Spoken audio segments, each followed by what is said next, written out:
أعوذ بالله من الشيطان الرجيم بسم الله الرحمن الرحيم الحمد لله رب العالمين والصلاة والسلام على أشرف الأنبياء والمرسلين سيدنا ونبينا وحبيبنا محمد صلى الله عليه وسلم وعلى آله وأصحابه أجمعين سبحانك لا علم لنا إلا ما علمتنا إنك أنت العليم الحكيم سبحانك لا فهم لنا إلا ما فهمتنا إنك أنت الجواد الكريم رب اشرح لي صدري ويسر لي أمري واحلل عقدة من لساني يفقه قولي وأفوض أمري إلى الله إن الله بصير بالعباد صدق الله العظيم السلام عليكم ورحمة الله وبركاته. Құрметті жамағат, құрметті мұсылман бауырлар, сіздерге Алла Тағаланың рахметі, сәлемі, нұры жаусын. Бүгінгі біздің уағызымызда шамалы ислам тарихымызда өткен кейбір оқиғаларды еске алып, қазіргі заманда кейбір болған оқиғаларға байланысты бір-біріне қаншалықты ұқсастығы байланысы немесе қазіргі замандағы оқиғалардың қай жерден пайда болғаны, бұның бұрынғы заманда тарихымызда осыған ұқсас, бұрынғы өткен осыған ұқсас бір оқиғалар бар ма, жоқ па деген сияқты осы тарихи бір шамалы тарих турасында сөзімізді қозғаймыз иншалла. Біріншіден Аллах субхана ва тағала осы намазымызда оқыған Хашр сүресінде Аузу биллахи минаш шайтанир раджим Бисмиллахир рахманир рахим يا أيها الذين آمنوا اتقوا الله ولتنظر نفس ما قدمت لغد واتقوا الله إن الله خبير بما تعملون صدق الله العظيم. Кіріспе ретінде осы аяттағы бізге Аллах субханаху ва тағала бұйырғаны: ей адам баласы, ей мұминдар, мұсылмандар, Аллаға иман еткен момындар, Алладан шынайы қорқыңыздар. Аллах Тағаладан шынайы қорқып, тақуалық жолына бағыт алыңыздар, тақуа болыңыздар. Я айюхаллазина аману тақуллаха вал танзур нафсум ма қаддамат лиғад. Және де әркім, әрбір жан ертең Алланың алдына немен баратын, ертең Алланың алдында қалай жауап беретін, қоржындағы қаншалықты күнәсі, қаншалықты сауап бар екенін осы бастан есептеп, күнделікті күндесін сауабын жинап, есептеп, кешкісін өзінің сауап қоржынына қарап, сауабы қанша болыпты, кемістігі қанша болыпты деген сияқты осы есептерін жақсылап тұрып, есептерін шығарып, ақыретке дайындалсын дейді. Вальтанзур нафсум ма қаддамат лиғадин. Ертеңгі күнге не дайындап жатқанын бәрін жақсылап тұрып, мұқият есептеп, хисабын шығарып отырсын дейді. Вальтанзур нафсум ма қаддамат лиғад. Кейінен қайттан уаттақуллах. Және де Алладан қорқыңыздар, және де тақуалық жолмен жүріңіздер, тақуа болыңыздар дейді Аллах субхана ва тағала. Тақуалық деген көркем мінез деген сөз. Тақуалық деген адамзат баласын жақсы көру деген сөз. Тақуалық деген барлық табиғатты, барлық жаратылысты жақсы көру деген сөз. Жаңағыдай тақуалық деген адамзат баласын әуелі дініне қарамастан, түсіне қарамастан, тіліне қарамастан барлық адамдарды Алланың жаратылыс мojizасы, Алланың өнері, Алланың деген шексіз құдіретінің нәтижесі, көрмесі бізге жаңағыдай мисалы деп осы баптан қарап барлық адам баласын жақсы көруге тақуалық деп айтады ислам дінімізде. Бұған пайғамбарымыздың жақсы мінез құлық, әл-ахлақ, ахлақур расул саллаллаху алейхи уассалам, пайғамбарымыздың ардақты, сүйікті пайғамбарымыздың саллаллаху алейхи уассалам мінез құлығы. Ваттақуллаха инналлаха хабирун бима та'малун. Алладан шынайы қорқыңыздар. Әлбетте Аллах субханаху ва тағала сіздердің жасаған әрбір қылықтарыңызды, әрбір істеріңізді, әрбір амалдарыңызды одан хабардар дейді. Оның барлығын біледі. Алла Тағаланың білімінде шек жоқ. Алла Тағаладан ешбір пенде ешқандай өзінің құпиясын, сырын жасыра алмайды. Сондықтан ваттақуллаха инналлаха хабирун бима та'малун. Садақаллахул азим. Енді осыған байланысты біздің өмірде әрине сауап жинайтын, сауапты қазанатын сансыз жолдар бар. Сауапты қазанатын сансыз құлшылықтар бар. Түрлі құлшылықтар бар. Ол құлшылықтардың ішінде біздің білетініміз жаңағыдай өзімізге тиісті жеке құлшылығымыз арқылы сауапты қазанатын болсақ, намазымызды көбірек оқысақ, оразамызды көбірек ұстасақ, көбірек садақа мүмкін бар болса садақамызды берсек, әсіресе осы қасиетті Шағбан айында көбірек құлшылық жасайтын болсақ, көптеген сауапқа ие боламыз. Сонымен бірге біздің арамыздағы бір-бірімізге деген қарым-қатынасымызда сауапты жолдары өте көп. Олардың бірі бір-бірімізге сәлем беру, бір-бірімізбенен қал жағдайымызды, қал ахуалымызды сұрау. Арамызда біреу немесе біздің танитынымыз біреу науқастанып ауырып қалатын болса, оны зиярат қылу. Егерде бір мұсылман бауырымыз бір қарызға, бір қиыншылыққа ұшырайтын болса, оған шамамыз келгенше жәрдем ету, осылардың барлығы мұсылманның жасайтын және де сауап қазанатын жолдар.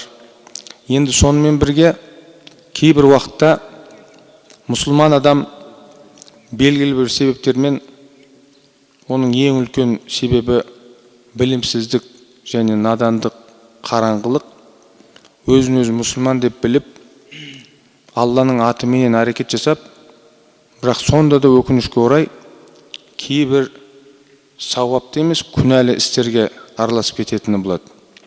Тіпті сауап іздеймін деп, сауап табамын деп, Алланың ризалығын қазанамын деп жолға шығып, соңында, бұл жолдың соңында Алланың қаһарына, азабына ұшырап, армандаған, ниет еткен Алланың сауаптың, Алланың ризалығының орнына, Алладан күткен сауабының орнына кей кезде тіпті кешірілмес күнәлар жасап, өзіне мәңгі немесе ұзақ уақытқа Алланың әділеттік заңымен тозақтың азабын, тозақтың емтиханын басына тауып алады. Осыған байланысты біз бір тарихтан мына біздің ислам дініміздің, ислам тарихымыздың, мұсылман көпшіліктің, мұсылман жамағатымыздың басынан өткен оқиғаларға қарайтын болсақ, хижри жылының пайғамбарымыз саллаллаху алейхи уассалам Мекке қаласынан Медина қаласына хижрет, ұлы көш дейміз. Хижрет жасағаннан бастап біздің хижри күн санауымыз басталады, жыл санауымыз басталады. Сол хижри жылының 35-ші жылы. Хижри жылының 35-ші жылы. Медина қаласы. Медина қаласында хижри жылының 35-ші жылында біраз жылдар бойы ең ұлы қызметтерінің ұлысын атқарған, халифа болып тағайындалған 3-ші халифа біздің Хазіретіміз Осман ибн Аффан радиаллаху та'ала анху.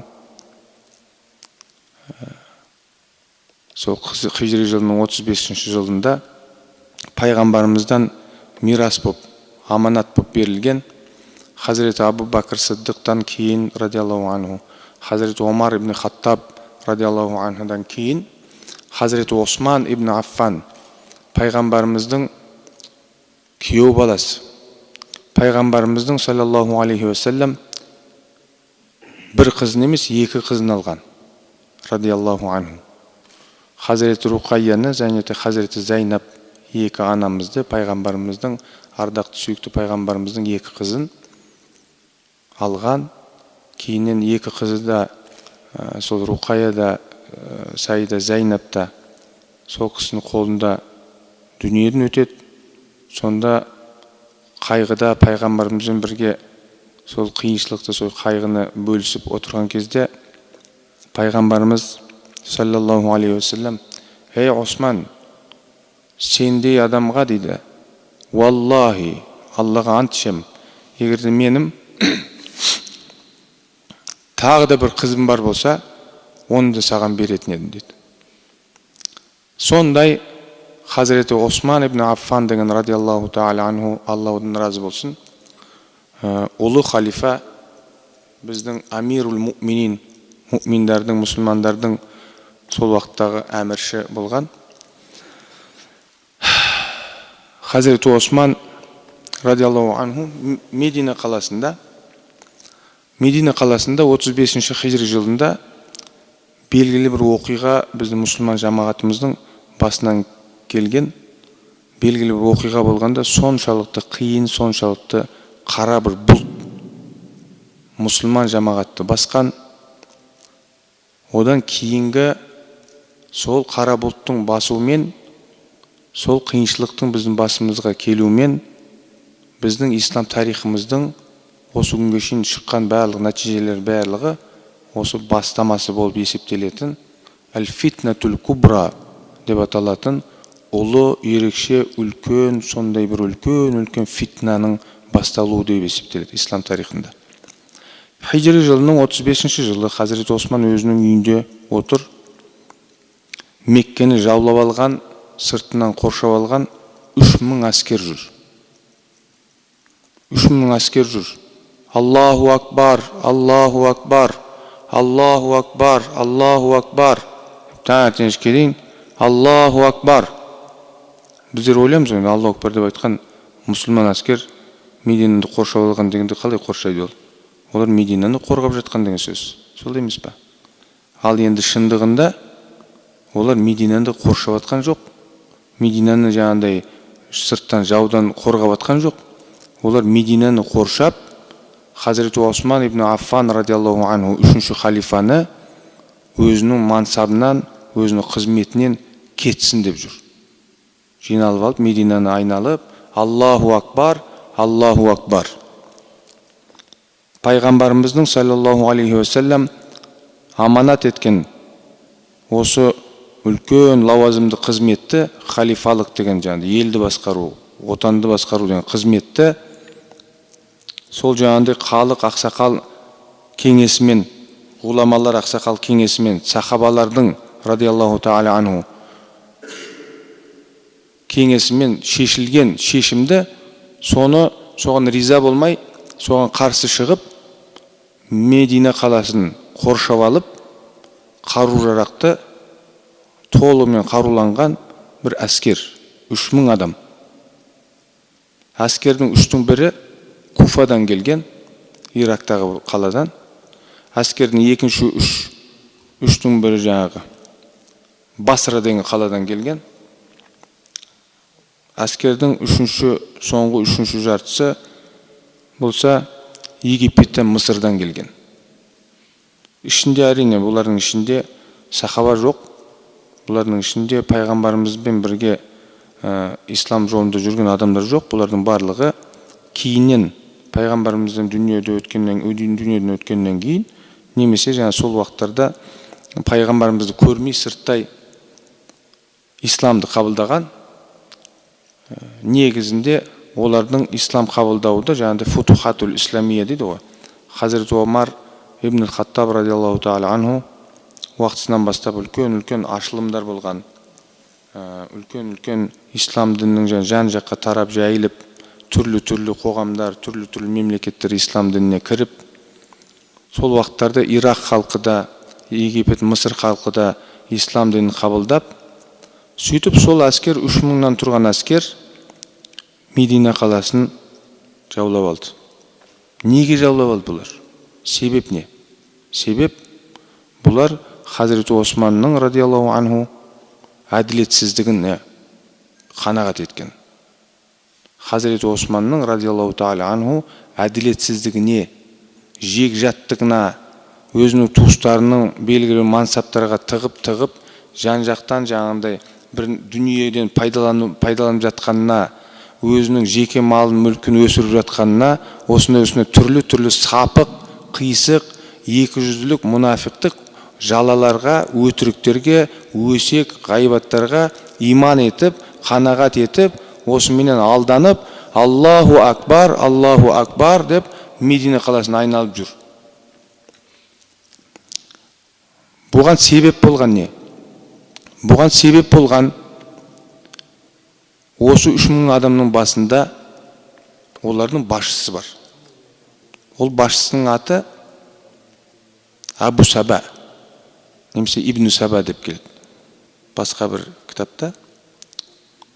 Бұл кісі бұл адам немесе бұл жаратылыс екі жүзді исламның жауы болған, исламға одан бірнеше көптеген жылдары бұрын исламның ішіне кіріп алып, ірткі салып, шамамым келгенше ислам дініне барлық қиыншылық, барлық жамандық, барлық бұзақылық алып келем деп, өзінің дінін тастағандай болып, исламға кіргендей болып, ислам дінінің арасына, мұсылманның арасына кіріп кеткен, жасы ұлғайған яһуди адамның, мұнафиқтың біреуі, Ибн Саба.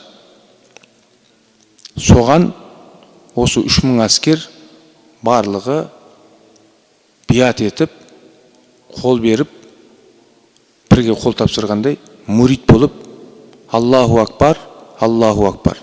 Ол да өзінің шатырына шығады, аңдасаңда, Аллаху акбар, Аллаху акбар, ал үйтіндер, бүйтіндер, жүгіріңдер, оңға жүгіріңдер, солға жүгіріңдер. Содан кейін бар біраздан кейін тұрады да, мен енді кеттім, өзімнің көзімнің нұры болған намазымды оқи, мені мазаламаңдар деп, өзінің шатырына кіріп алып, ішінде шарап ішіп, темекісін тартып, ары қарай планын ұйымдастырады, жоспарын ұйымдастырады. Қасында әрине бірнеше көмекшісі бар. Жамағаттың өздерінің әскерінің ішінде де өздерінің адамдары, көмекшілері бар. Сөйтіп барып, бұл жұмыс Хазіреті Осман радиаллаху та'ала анху ұлы халифамызға байланысты бірнеше жаңа алдына қойған, өздерінің келіспеушілігіне себеп болған бірнеше мәселелерді алдына қояды. Солардың бірі Хазіреті Осман өзінің түйелерін бағып, жайылым жерді кеңейткенде басқа мұсылмандарға кедергі жасап, басқа мұсылмандар сол жерде өздерінің малдарын баға алмайтын болды. Ол өзінің ғана қазынасын сол өсіріп, мұсылмандардың арқасында өзі сол жаңағыдай мансапты, билікті пайдалана отырып, өзінің дүниесін көбейтіп жатыр деген. Осындай бір сапық, осындай бір адамның ақылына сыймайтын бір әңгімеге адамдар біреу жаңағыдай келіп алып, Аллаху акбар десе, соған сенетін адамдар болады. Бұның себебі не?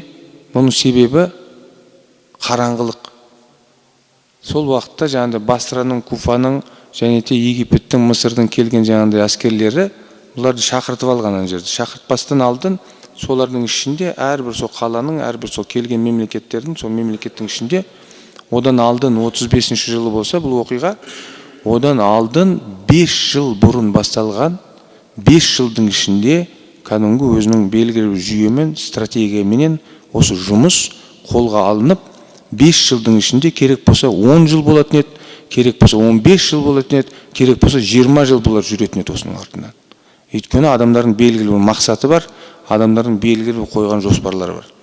5 жыл осының жан-жақтан азғыруының барлығын, бүкіл фитналарының бәрін, уларын жан-жаққа жіберіп, 30-ші жылдан бастап 35-ші жылға дейін осындай халге келтіріп отыр. Бұл бір күннің жұмысы емес, бір айдың жұмысы емес, 2 айдың жұмысы емес, 5 жыл. 5 жыл. Содан кейін жаңағы сол әскер жиналып, Хазіреті Осман болса, Хазіреті Османға осы сұрақ қойылған бетте, радиаллаху анху, Хазіреті Осман, менің мал-мүлкім жоқ.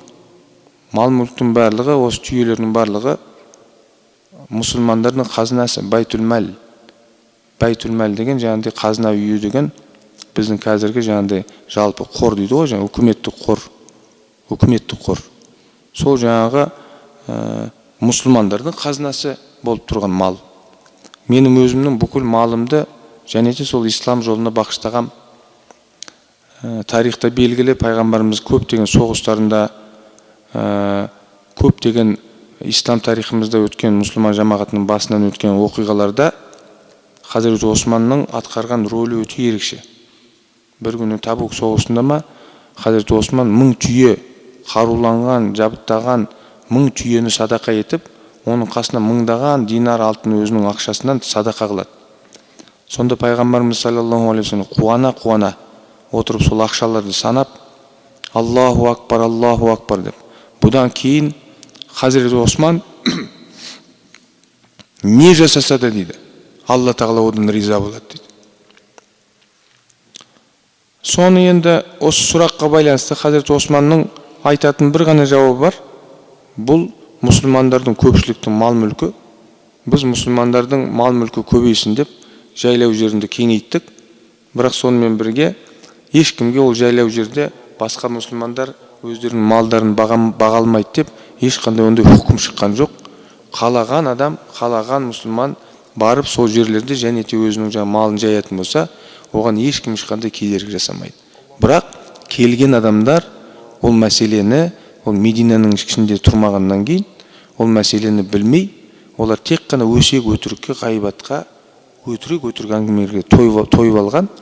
Оған тойып алғанның себебі болған нәрсе ең бірінші себебі болған еді.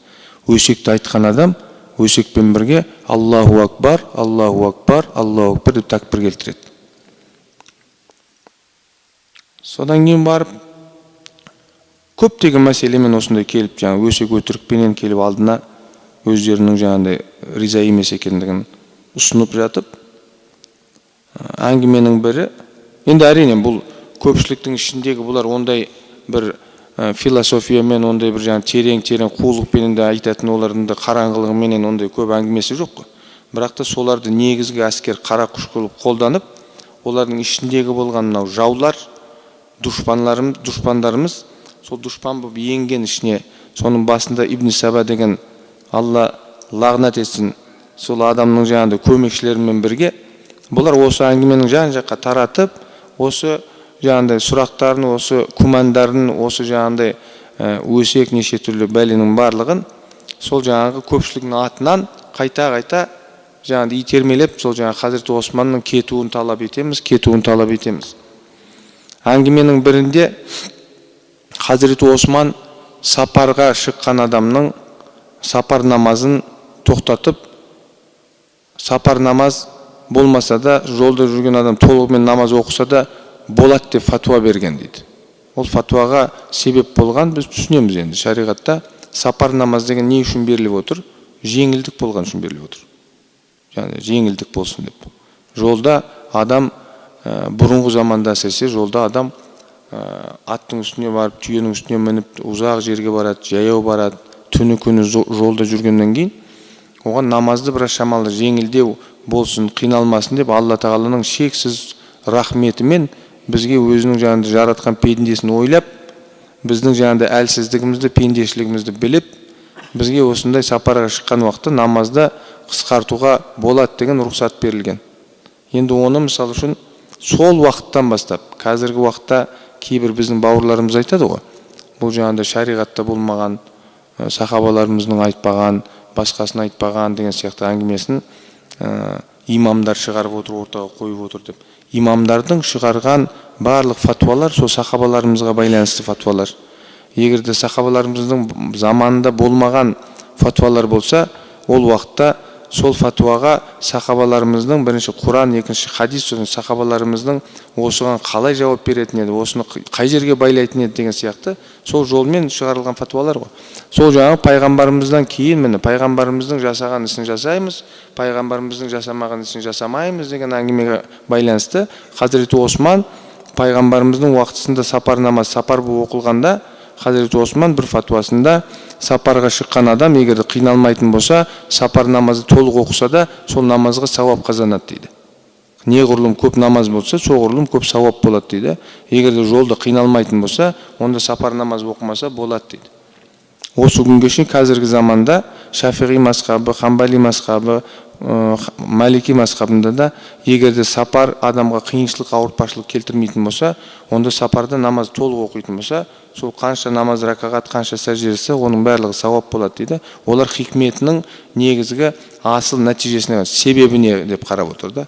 Бізде Абу Ханифа мазхабымызда бекітілгені Алла тағала егер де сапар намазға рұқсат етіп, сапарда жүрген адам сапар қылып намазды қысқартатын болса, ол уақытта сондай бір мәлімет, сондай бір бізде шариғатымызда оның мәліматы бар болатын болса, біз оны осылайша қабылдауымыз керек.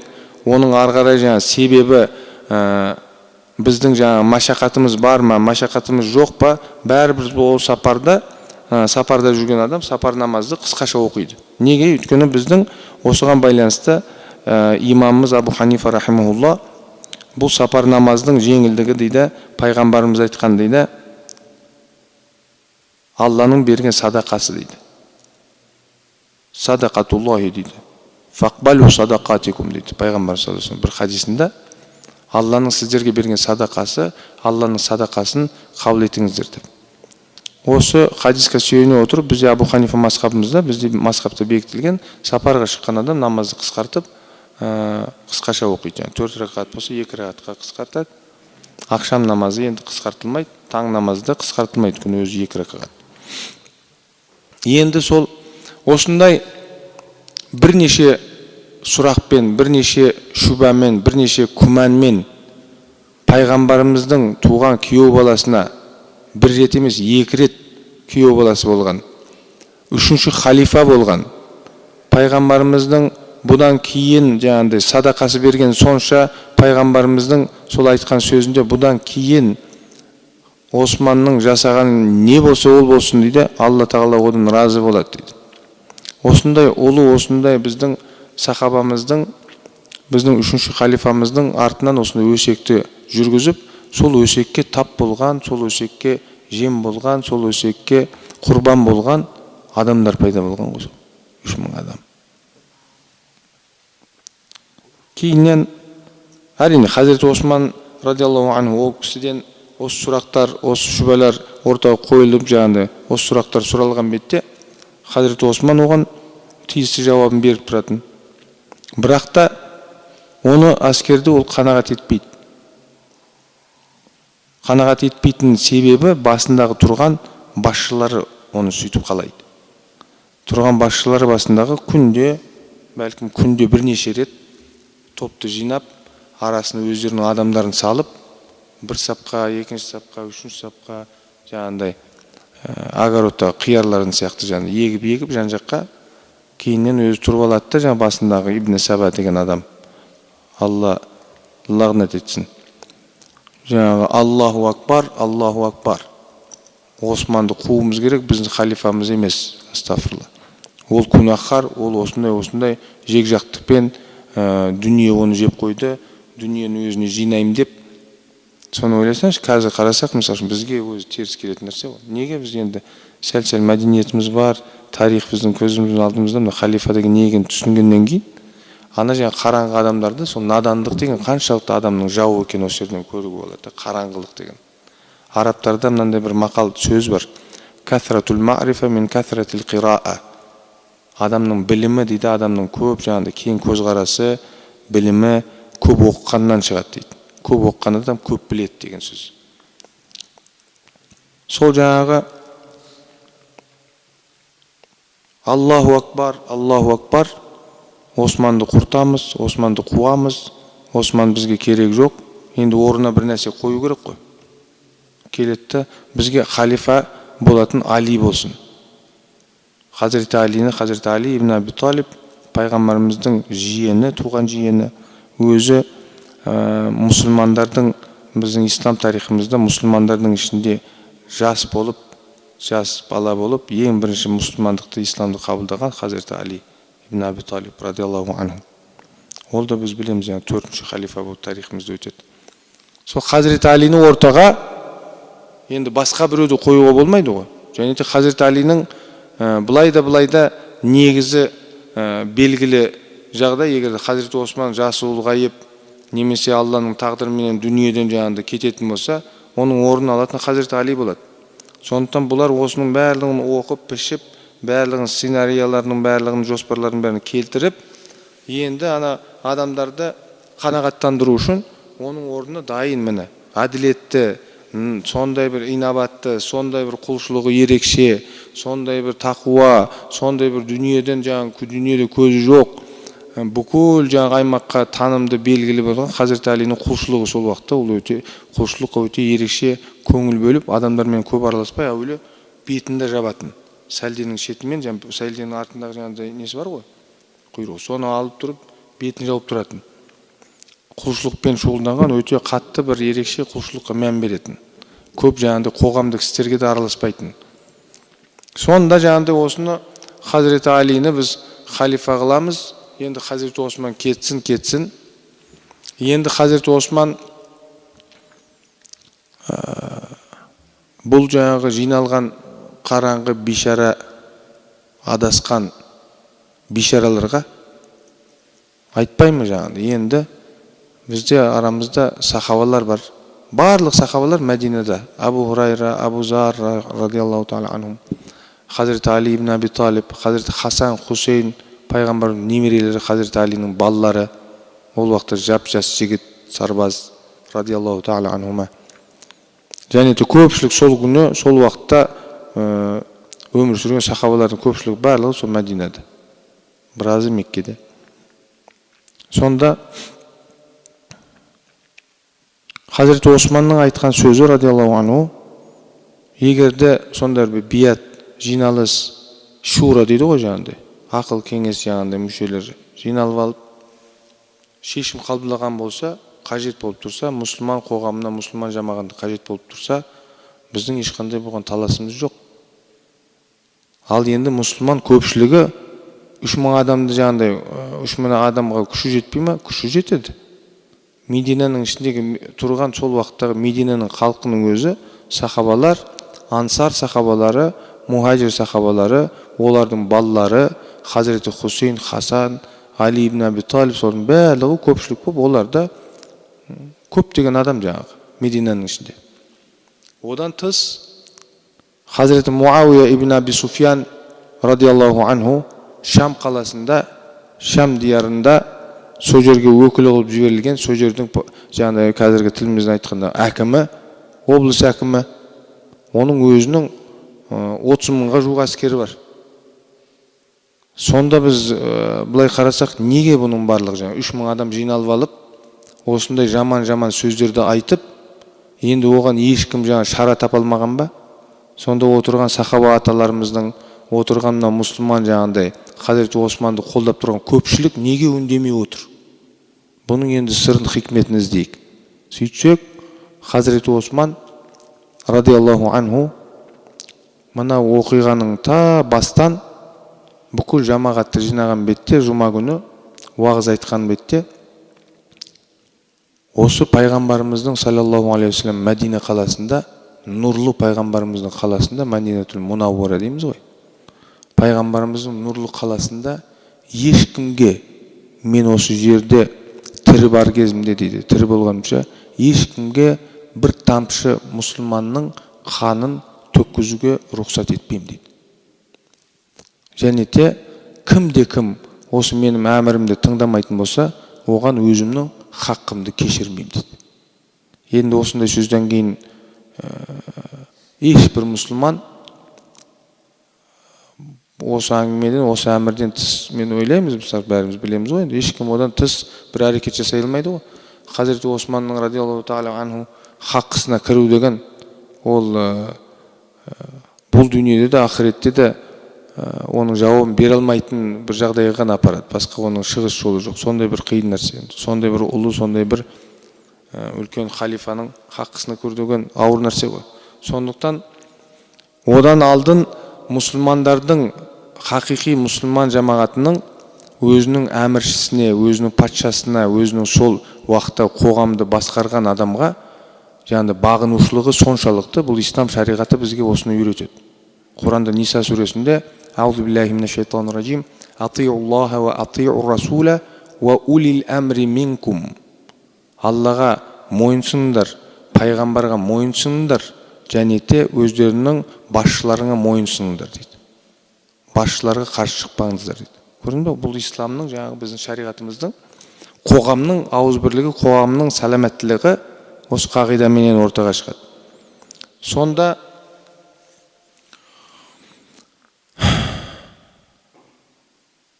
Хазіреті Хасан мен Хазіреті Хусейн, Хазіреті Али радиаллаху таала анхум ажмаин, және де басқа сахабалар Хазіреті Османнан енді бұлар осындай бір жүріп жаңағыдай Медина қаласын қоршап алды. Екі ортада әңгімесін айтып тұр. Бұлар бас көтерген, көпшілікке, қоғамға бас көтерген анаршистер. Енді бұларды жаңағы егерде қатты кететін болса, егерде өздері күшіне салатын болса, ол уақытта бізде оларға жауап беруіміз керек деп Хазіреті Османға осындай бір сұрақты қойған бетте Хазіреті Осман барлық Мединаның тұрғындарына, барлық сахабаларға, өзін жақтаған барлық мұъмин жамағатына, мұсылмандарға ешкім қару-жарақ қолданбайды. Ешкім әуелі қару-жарақпен көшеге шықпайды деп әмір етеді. Сөйтіп барлық мұсылмандар осы әмірге ләббайк деп бастарын иіп, қару-жарақты көшеде ұстамайтын болған. Тағы бірнеше күн өтеді. Мына Мединаны қоршап жаулап алған әскерлер келіп алып, жаңағы Мединаның ішіне кіріп алып, кәдімгі мына екінші дүние жүзінің соғысында жаңа ауылға кіріп алған фашистер болады ғой. Жаңа қарапайым жаңа жергілікті халықтың ешқандай жаңа әскер емес, олар соғысатындай адам емес, кемпір-шал, қыз-келіншек, және балалар, солардың арасында жаңа автоматпен жүрген киноларды көп көреміз ғой. Сөйтіп жүріп, аналар кәдімгі сондай халге келгенде, сол уақытта қарулы, өздерінің жаңағыдай біреуінің қылышы бар, біреуінің бірнеше қылышы бар, қанжары бар деген сияқты, сол уақыттағы ең сондай бір қажетті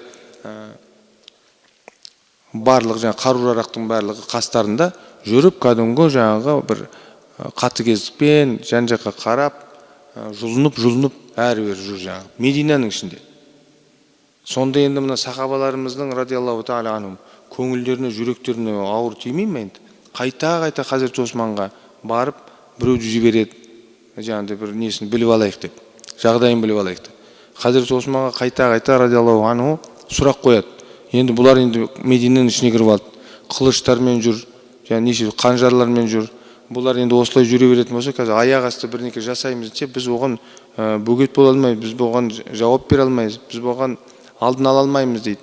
Бізге енді қазір осындай төтенше жағдай, қару-жарағымызды қолымызға алайық. Хазіреті Осман жоқ, ешкім қару-жарақ алмайды дейді. Сахабалардың өзі радиаллаху анхум бұл жағдайды түсінбейді да енді. Өздері бір-біріменен қайта жиналады, 5-10 адам осы жерде, 20-30 адам осы жерде отырып алып, шай батпайды, тамақ батпайды. Екі ортада жиналған бетте қайта неге біздің халифамыз осындай әмір беріп жатыр екен? Неге осындай жағдай болып жатыр екен деп. Сосын кейін Хазіреті Абу Хурайра сахабаларға мынандай әңгімені айтты. Пайғамбарымыз хадисті, пайғамбарымыз саллаллаху алейхи вассалам бір күні Хазіреті Османды шақырды да дейді. Хазіреті Османға айтты дейді. Ей Осман дейді, саған бір күні бір көйлек кигізіледі дейді. Көйлек, немесе шапан. Сол көйлекті дейді, не болса болсын дейді, қандай жағдай болсын, қандай қиыншылық болмасын дейді, сен оны шешпейсің дейді. Та маған келгеніңше, менің қасыма келгеніңше көйлекті шешпе деп сөйтіп өсиет қылады. Сөйтіп сахабалар түсіне бастайды жаңағы. Хазіреті Хасан, Хусейн жан жақта, олар енді жас жігіт, сарбаз радиаллаху тағала. Күштері өте ерекше. Хазіреті Алиның, Алланың арыстанының, Алланың қылышының жаңағыдай балалары, пайғамбарымыз немерелер. Екі ортада жан жақтан енді уайымдайды ғой. Хазіреті Османға бірдеңе болып қала ма деп. Өздерін уайымдамайды олар. Хазіреті Османның жаңағыдай бір нәрсе төтенше жағдай болып қалған уақытта біз оған уақытына үлгермей қаламыз ба деп соны алаңдап жүр қайта. Түнде ұйықтай алмайды, түнде сөйлеседі, күндіз сөйлеседі. Енді алады да жаңағыдай Хазіреті Османның есік алдында әлбетте бірнеше сарбаз болып барып, қайдамғы немен күзет жасайды. Сахабалардың балалары біресе жаңа Хазіреті Хасан барады біреумен, біресе Хазіреті Хусейн барады біреумен, сөйтіп күзетшілік жасап, аналар жаңағыдай бір жаман ойға, жаман бір бұзақылыққа келмесінде, бірақ ешкім ойламайды ғой. Олар жаңағындай соншалықты наразылық білдірседі, түбінде ұлы халифаны, үшінші халифаны, пайғамбарымыз күйеу баласын жәннаттықпен, 10 жәннаттық адамдардың тірі кезінде 10 адамның ішіндегі жаңағыдай жәннатпен сүйіншіленген 10 адамның біреуі болып алып, олар сол адамды, сол ұлы өздерінің басшысын өлтіруге әрекет жасайды деп ешкімнің түсіне кірмеген, ешкімнің қиялына да кірмеген. Тек қана қорқады, кіріп алып, ана кісі құрметсіздік көрсете ме екен, жоқ бір жерін жарақаттай ма екен, Алла сақтасын. Соның жаңағыдай алаңдаған, уайымдаған негіздер сол да. Кейіннен енді Bir күні күндіз кешкісін сол өздерінің күзетшілігін жасайды. Күндіз қаланың барлығы өз тіршілігімен, қаланың өзі жергілікті тұрғындары және де сахабалар барлық тіршіліктерімен жүріп, Хазіреті Осман радиаллаху анху өзінің үйінде бала шағасымен бірнеше қызметшілері бар.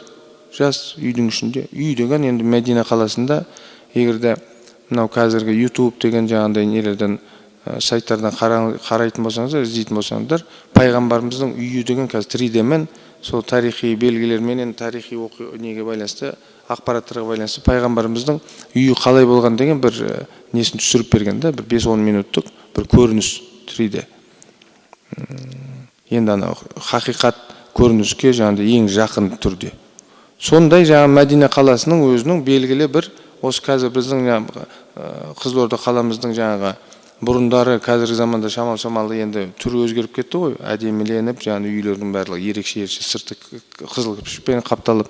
Бұрынғы мына саман үйлер бар ғой, ескі 4 бұрыш кішігірім ғана бір үй, бір этаж жаңағындай аласа. Осыған ұқсас, бірақ та жаңа шатыры жоқ, өйткені ол жерде жаңбыр жаумайды, төбесін жаңа құрғаны түз қылып жауып тастайды, осында 4 бұрыш болып тұрады да үйлер. Сосын айналада өзінің бір қоршалған жаңа өзінің көтерілген дуарлары бар да, сырт дуар. Осындай үйлердің барлығы Мединада осындай шағын аласа үйлер. Сол үйлердің біреуінде Хазіреті Осман өзінің бала шағасымен және де айналадағы қызметке қажетті болған адамдар қызметін жасап жүр. Бір күні Хазіреті Османға үйіне тамақ кіруді тыйым салады бұлар. Тамақ кіргізбейтін болады. Ойласаңызшы, мына жаңағында қайта-қайта қорқытады, қайта-қайта өздерінің ультиматумдарын қояды ғой. Ультиматумдарын қойған бетте Хазіреті Османның ешқандай жаңағындай қимылдайтыны жоқ, жаңағындай өзінің мансабынан, өзінің жаңағы қызметінен кетерілі жоқ. Сөйтіп анау Ибн Саба деген бәле шатырдың ішіне отырып алып, өздерінің қызметшілерін жинап алады да, қайта-қайта жаңа жоспарларды құрады ғой. Бұндай жағдай болатын болса, бір план Б деген болады, план С деген болады, сөйтіп бар бірінің атына бірін, енді тамақты кіргізбек дейді. Тамақ бара жатса, жаңағыдай Хазіреті Османның отбасы бала шағасына үйіне. Сол тамақты анау жаңағыдай апара жатқан адамдарды өлтірген болады, тамақтарын алып қойып жаңағыдай шашып тастаған болады деген сосындай қастандықпен әрекет жасаған бетте Хазіреті Хасан мен Хазіреті Хусейн осы мәселені естіп алған бетте дереу шап бірнеше адамды қастарына алып жүгіріп барып тұр, қолдарында таяқтар бар. Қылышты қолданылмайды ғой. Қолдарына таяқтарын алып алған, таяқтармен жаңа қылышты болған, қарулы болған, жаңа қарсыдағы тұрған жаңағыдай бұзақыларды ұрып соғып әбден быштарын шығарып, бірақ өлтіре алмайды. Сөйтіп барып өздері тамақтарын, ауқат жаңағыдай барлық азық түлікті Хазіреті Османның халифаның үйіне алып келіп, сөйтіп соны жаңа қадағалап жүрген да. Енді біраз уақыттан кейін тамақты да тыйды, енді жаңағыдай үйдің алдын қоршап алады да, бұлар Хазіреті Османның үйіне суды кіргізбейміз дейді. Өйткені ана кісі тағы да әрі нені ультиматумды қабылдамай, халифалықтан мен шықпаймын дейді ғой. Сонда сахабалардың барлығы жиналып алып, енді біз бұларды көзін құртайық та, бір жазалайық та дейді. Я халифал муъмин, я амирул муъмин, рұқсат беріңіз дейді. Жоқ, болмайды дейді. Кім-кім осыған араласса, қан төгіске себеп болатын болса, бір тамшы қан ағатын болса дейді. Олар адасқан, олар осындай жағдайға тап болған, иншалла Алла тағала дуға қылайық дейді. Алла тағала кешірер, барлығы орнына келер дейді. Бірақ мен біздің сүйікті пайғамбарымыздың саллаллаху алейхи вассалам Нұрлы қаласында бір тамшы қанның ағуына рұқсат етпеймін дейді. Және де ешкімге рұқсат еткізбеймін дейді, ешкімге оны жасатқызбаймыз. Сөйтіп кәдімгі қаталынан тыйым салып отыр.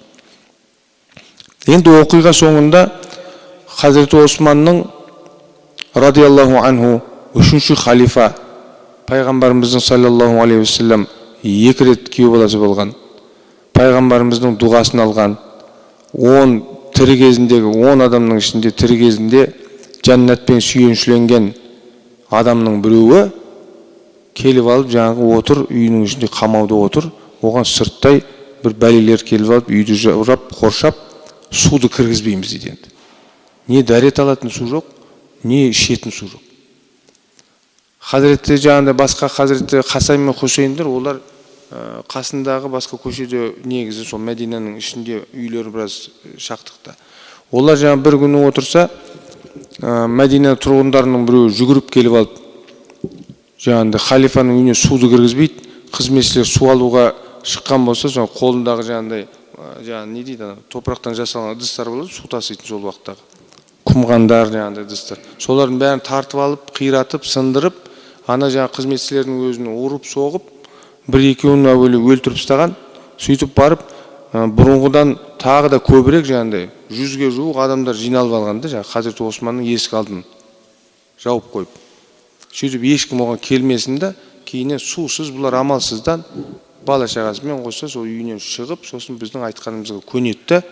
Құрыңдар, кетіңдер, сендер соншалықты сол осы керек пе, мә алыңдар деп сөйтіп шығып кетеді деп ойлап отыр ғой. Сонда Хазіреті Осман сонда да үн-түн жоқ. Үйдің ішінде бәріне сабырлық сақтап, бір Аллаға сыйынып, бір Алладан тілеп, я Аллам осы фитнадан бізді сақта, бірақ та фитнадан алдын Хазіреті Осман, енді бұлар үлкен әулиелер ғой бұлар. Алла Тағаланың ең сүйікті құлдары бұлар, халифаларымыз. Сонда Хазіреті Осман өзінің тағдырын енді бір Алланың өзінің аян беруменен, сездіруменен өзінің тағдырын келе жатқанын біліп отқан ғой. Сонда жаңа үндемей отырып, сол мәселенің бәрін тосып отыр, үндемей, сабырлықпен. Хазіреті Хасан мен Хазіреті Хусейнге адамдар жүгіріп жаңағы, Субханалла, Субханалла, халифаның үйіне суды кіргізбей жатыр. Біздің Амирул Муъминин халифа, бүкіл ислам қоғамының халифасы, басшысы, президенті, ең бірінші адамы сусыз үйде қамауда отыр дейді. Сөйтіп барып Хазіреті Хасан мен Хусейн үйдегі қылыштарын суырып алып тұрып жүгіреді жаңағы жерге. Хазіреті Османның халифаның үйінің қасына.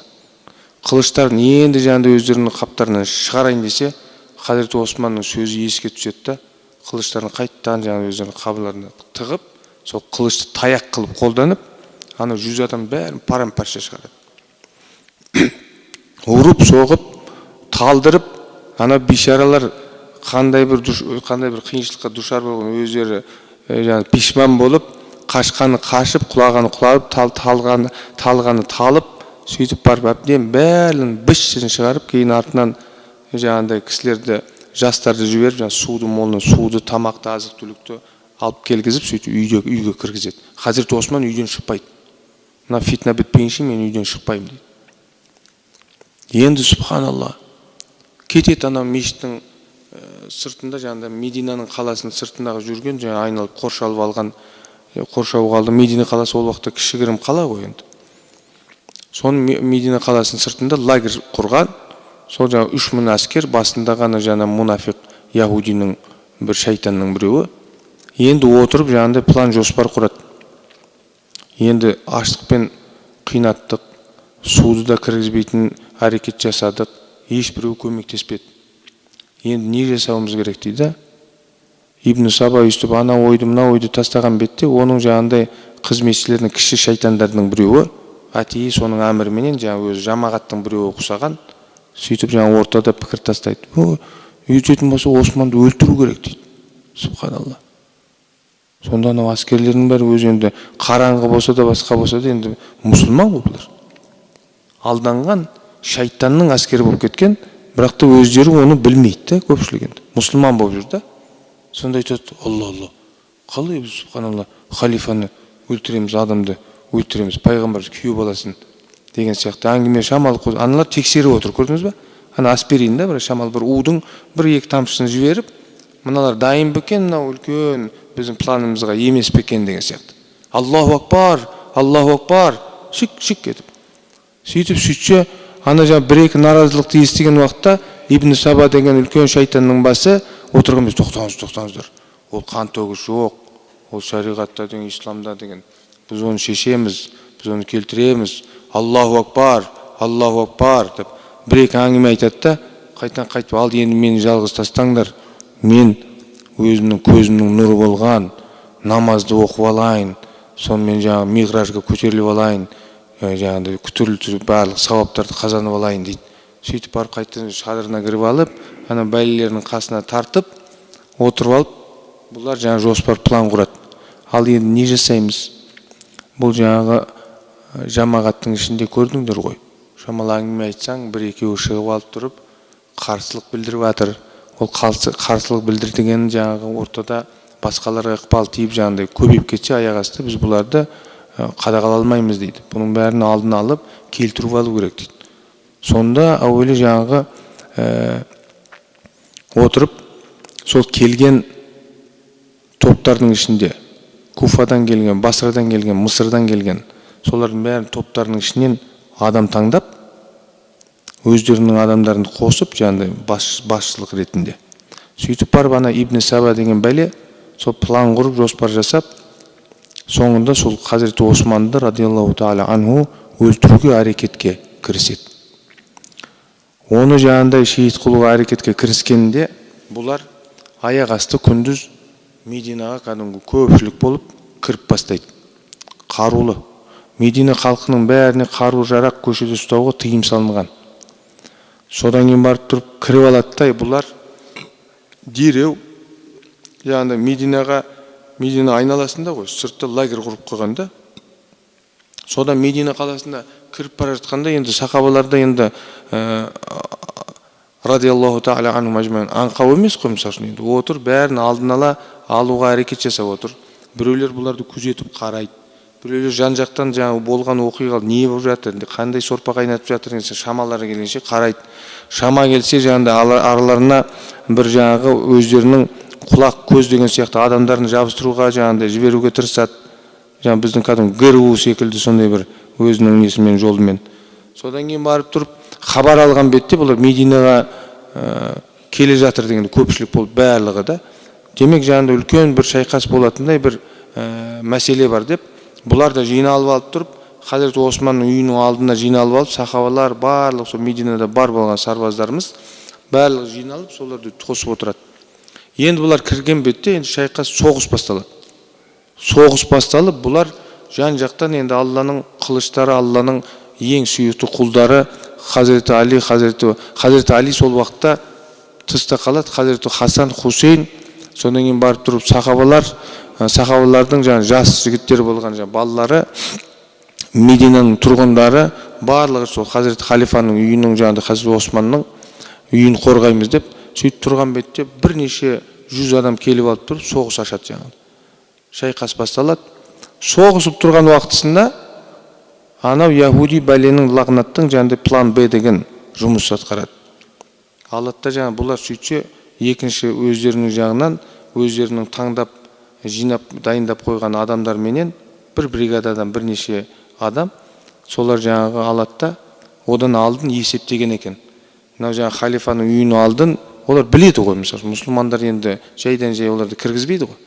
Сонда сахабалар жайдан жай кіргізбейді.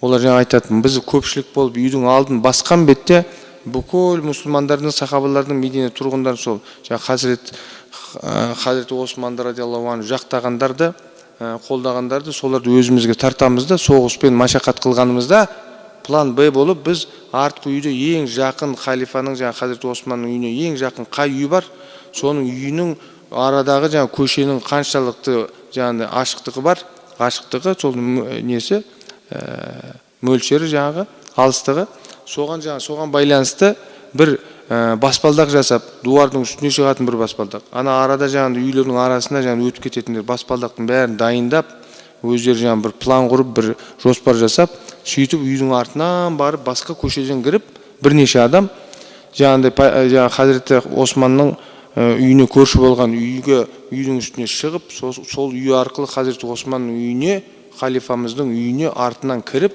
үйге түсіп кетеді ғой. Үйге түскен бетте ана мұсылмандар көпшілік ешкімнің ешқандай хабары жоқ. Ана жерде үлкен бір шайқаста соғысып тұрған уақытта біреулер жарақат алады, біреулер өлі шейіт болады сол жерде. Сонда Хазіреті Османның үйіне кіріп, Хазіреті Осман сол уақытта өзінің пайғамбарымыз оған айтқан көйлегіңді киесің, сол көйлегіңді шешпейсің. Қандай жағдай болса да ол көйлегіңді шешпе, ең соңында менің қасыма келесің деген. Сонда Хазіреті Осман өзінің халифалық көйлегімен отырып, алдында Құран, Ясин сүресін ашқан, сол Құранды оқып отырған бетте ана бәлелер үйдің ішіне кіріп, Хазіреті Османның мына көре тамырынан осы көре тамырына дейін келіп бауыздаған.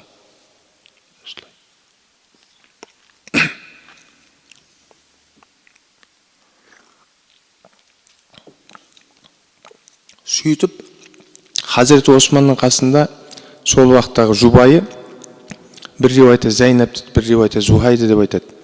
Сол кісі я Алла деп жүгірген бетте өзінің күйеуін, жұбайын, халифасын қорғаймын дегенде оның 4 саусағын шауып тастайды. Екі ортада шайқаста. Сөйтіп бұлар өздерінің мақсатына жетеді. Хазіреті Османды шейіт қылғаннан кейін дереу өздерінің шорын-бұрындарын бәрін жинап, кері келген жолмен кері қайтады. Сол уақытта қызметшінің біреу, үйдің тұрғындарының біреу, отбасының ішіндегі біреу ма, бала-шаға ма секіріп жаңағы үйдің сыртына шығып, Алла, халифаны өлтірді, Хазіреті Османды өлтірді деп жаңағыдай бір айқай шу шыққан бетте, ар жақта Хазіреті Хасан, Хусейн, басқа сахабалар жаңағыдай соғыста тұрған, жаңағы үйді қоршап тұрған адамдар аналармен жаңағы қатты шайқасып тұрған бетте енді түсінбей қалады ол жағдайды. Қалай болды бұл? Біз осы жерде тұрмыз, біз артымызда не болса да жанымыз пида міне. Осылай тұрған бетте артта басқа оқиғалар болып қалған. Екі ортада сондай бір жағдайға, түсінбеушілік бір жағдай ортаға шыққан бетте бұл ана соғысып тұрған жаңағыдай бәле әскерде жаңағыдай надан қараңғылықтар, бұлар да сол уақытта өздерінің әңгімені естігеннен кейін, хабарды естігеннен кейін соғысты тоқтатып, өздері кері бұрылып, өздерінің жаңағыдай қоныс жерлеріне кері қайтатын болды. Сөйтіп барып жаңағыдай Хазіреті Хасан, Хусейн бәрі үйдің ішіне жүгіреді. Қарасы шынымен сондай бір жағдай болып отыр. Хазіреті Османды шейіт қылған. Одан алдын әрине Хазіреті Муауия ибн Аби Суфиян радиаллаху анху Шамды басқарып отыр. Шам деген ол уақытта ең үлкен, ең күшті, ең қуатты, ең бай сондай бір аймақ әулет. Сонда баста Хазіреті Османға қарсы шыққан бірнеше бәле ортада пайда болып отыр деп, бұны оны сыртта естіп, бұл не деген сұмдық, бәрінің бастарына шабу керек деп, сөйтіп мән бермеген ғой, отыр, өйткені дұрыс, жөн дұрыс хабар келмейді. Екінші бір хабар келгенде Хазіреті Османның халифаның үйіне азық-түлік тамақ кіргізбейді, тіпті оның үйіне су кіргізбейтін болған деп хабар енді келіп отыр. Енді сол уақыттарда да. Соны Хазіреті Муауия естіп алып, дереу 15 мың әскер жинап, дереу 15 мың әскерді жіберіп, барындар да аналарын талқан шығарып тастаңдар деген ғой. Барып, маған солардың бастарын алып келіңдер деген. Сөйтсе жолда бара жатқан бетте Хазіреті Осман ол уақытта тірі кезі, Хазіреті Османға хабар келді. Хазіреті Осман сахабалардың біреуіне айтады, Хазіреті Османға жаңағыдай мойынсұныңдар, Хазіреті Осман тыйым салған, ешкім ешқандай қан төгіске араласпайды деп, бұл әскерді қайтарып жібереді ғой. Хазіреті Муауияның әскері қайттан келеді. Хазіреті Муауия не болды десе, Хазіреті Осман халифа қан төгісті тыйым салды, бізді Мединаға кіргізген жоқ, біз халифаға қарсы, біздің әмірімізге қарсы, басшымызға қарсы әрекет жасай алмаймыз деп сізге келдік. Не жасайық дейді. Хазіреті Муауия субханалла, өйстіп отырған бетте енді үшінші хабар келіп отыр. Үшінші хабарда сахабаның біреуі келіп қоржын алып келеді. Хазіреті Муауия енді бұлар ислам дініміз деген, иман жол деген бұл енді үлкен бір мөжиза ғой.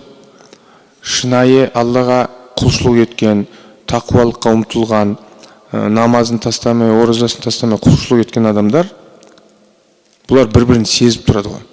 Солай емес пе? Біз бір-бірімізді бір шамал сезініп, бір жақсы көріп, бір неміз болады. Бір жаңағы бір ішкі, бір рухани, бір қарым-қатынасымыз болады. Бір-бірімізге байланысымыз болады. Ал енді мына ұлы Алланың ең әулиелерінің әулиесі болған халифалар, солардың қасында жүрген сахабалар, тіпті солардың жаңағы Хазіреті Османның өзі туысы болып келеді, руласы болып келеді Хазіреті Муауия радиаллаху анху мәжмәин. Сол жаңағы олардың бір-біріне деген қарым-қатынасы, олардың бір-біріне деген рухани байланыстары тағы да ерекше. Бұлар бір-бірін сезіп тұрады. Сондағы Хазіреті Муауия сол уақытта отырып, кәдімгі жүрегі қысылып, бір жағдайдың болған сезініп отыр. Қысылып отыр. Сөйтсе, қысылып отырғанда хабар келеді, Мединадан елші келді. Субханалла, хайран дейді, иншалла, жақсылық болсын. Не деп келді екен, не болды екен, шақырыңдар.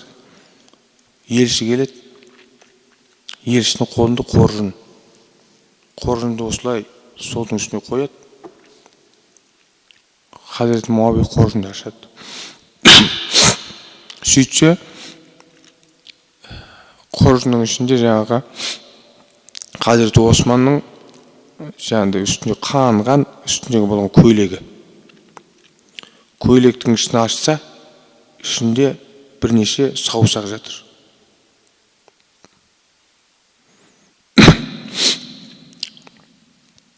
Сонда Хазіреті Муавия шошып қорқады ғой енді. Не болды бұл Субхан? Түсінбейді. Ол түсінуде қиын нәрсе ғой бұл. Кейіннен Хазіреті Муавия бұл не дейді? Жаңа келген елшісі айтады. Бұл дейді Хазіреті Османның жұбайының саусақтары дейді. Жаңа күйеуін біздің халифамызды қорғаймын деп осындай жағдай болған. Сонда енді бұл өте үлкен қиын бір оқиға ғой, тарихи өте үлкен қиын бір оқиға. Сол жерде Хазіреті Муавия айналадағы отырған барлық қызметкерлері барлығы өкіріп жылай бастайды. Енді бұл жерде қанша біз батырлық көрсетсек те, қандай әрекет жасасаң пайдасы жоқ. Хазіреті Осман дүниеден өтті. Сөйтіп барып осындай оқиғамен бұл жаңағы Хазіреті Осман үшінші халифамызды сондай бір қараңғы надан халық біреудің өсегіне, біреудің ғайбатына, біреудің жаңағыдай айласына, біреудің шайтандығына ілініп қалып, қармақтарына ілініп қалып, осындай бір жағдайға душар болып, тарихымызда осындай бір үлкен оқиға өткен. Кейіннен артынша жаңағыдай мынау бәлелердің бастарындағы тұрған шайтандықтарын қарасаңшы, артынша жаңа бүкіл әскерге дереу жаңа Хазіреті Алині, сол Хазіреті Османның орнына халифа қылып сайлау керек. Біз де соған дереу жүгіріп барып, мурид болып, қызметші болып, тауба жасап, кешірім сұрап, барып соның әскеріне, соның жаңа қасына қосыламыз дейді. Бүкіл әскерге сөйтіп әмір етеді. Аллаху акбар, Аллаху акбар, Аллаху акбар баяғы. Сөйтіп барып тұрып жаңа Хазіреті Алині сахабалар енді біреу мемлекетті басқару керек қой. Мына фитнаны ары қарай тоқтау керек қой. Тоқтату керек қой. Сонда сахабалар дереу жинап, қандай жағдай болса да енді қазір басшысыз мүлдем жаңа ешқандай шешім шешілмейді. Сол біздің ислам шариғатымыздың жаңа басшылыққа деген соншалықты ерекше көңіл бөлгендігі осыдан көрінеді. Дереу жаңағындай сол бірнеше күннің ішінде Хазіреті Османның радиаллаху та'ала анху орнына кім лайықты дегенде Хазіреті Алиға көрсетеді барлық сахабалар.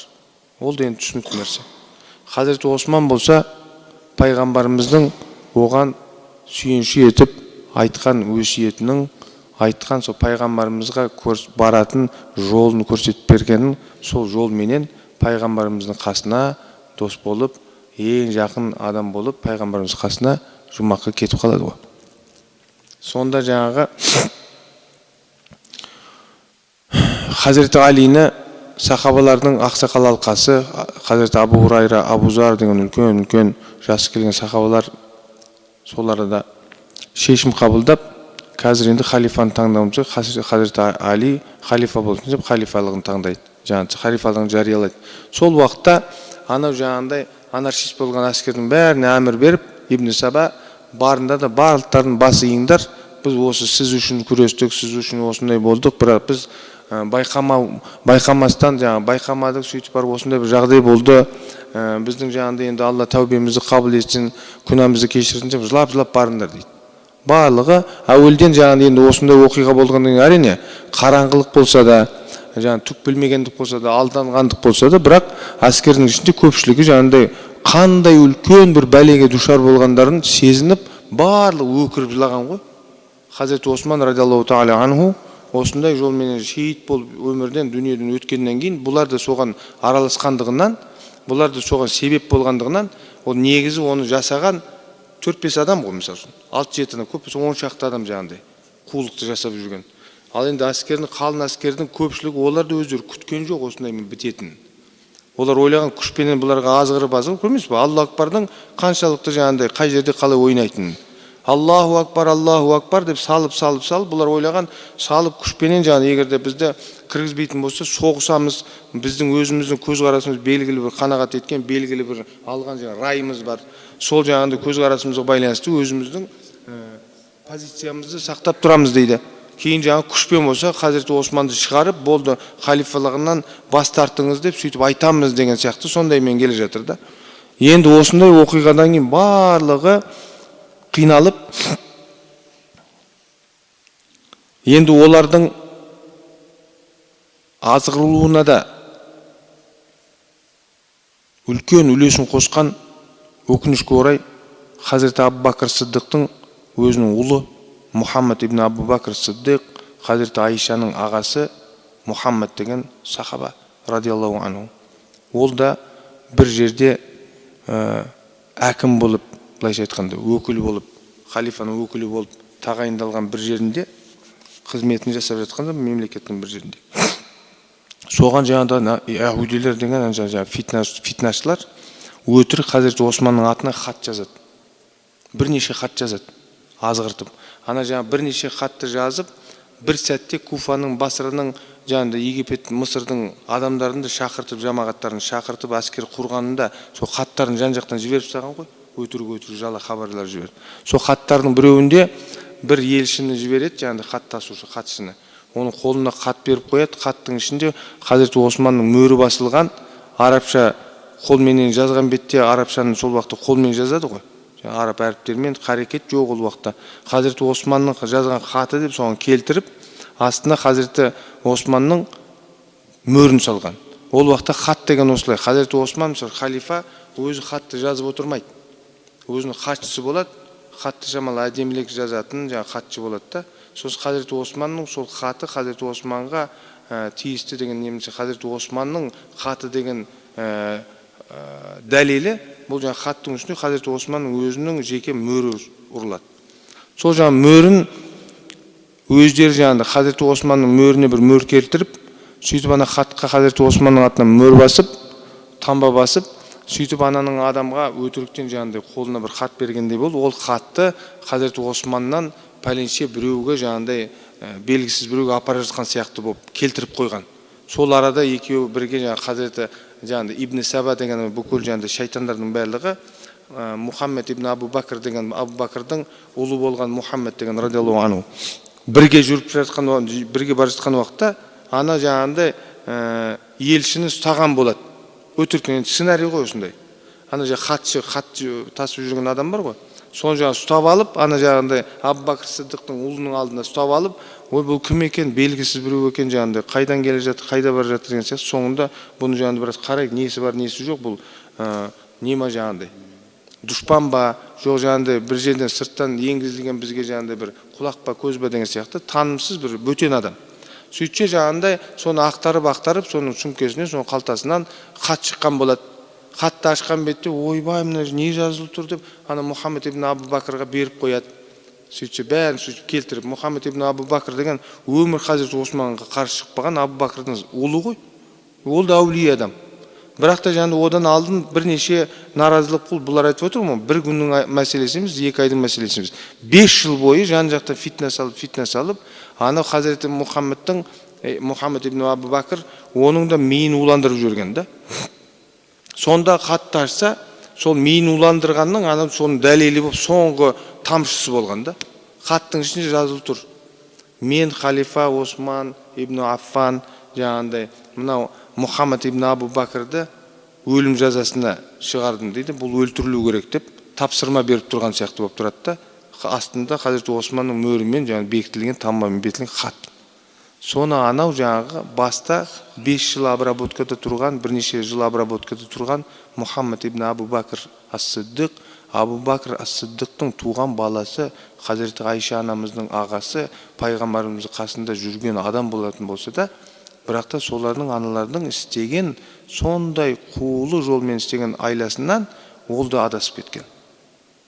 Оның адасып кеткеннің арқасында, ана жамағатқа қосылғанның арқасында, ана 3000 адамның ішіндегі руханияты, олардың жаңағыдай тура жолда екенбіз, біздікі дұрыс екен деген күшейіп кетеді ғой, бір сахаба қосылып отырды арасына. Сөйтіп барып тұрып осындай түрлі себептер болған. Кейіннен әрине мынау Хазіреті Осман радиаллаху анху дүниеден шейіт болып кеткеннен кейін Хазіреті Мұхаммедтің Ибн Абу Бакр Сиддиқ, және Мұхаммед деген Абу Бакр Сиддиқтың баласы, Хазіреті Айшамыздың ағасы. Хазіреті Айша оны қанша рет қайт, сен жындысың ба, сен не істеп жатсың ана жерде, бірнеше рет өсиет айтқан.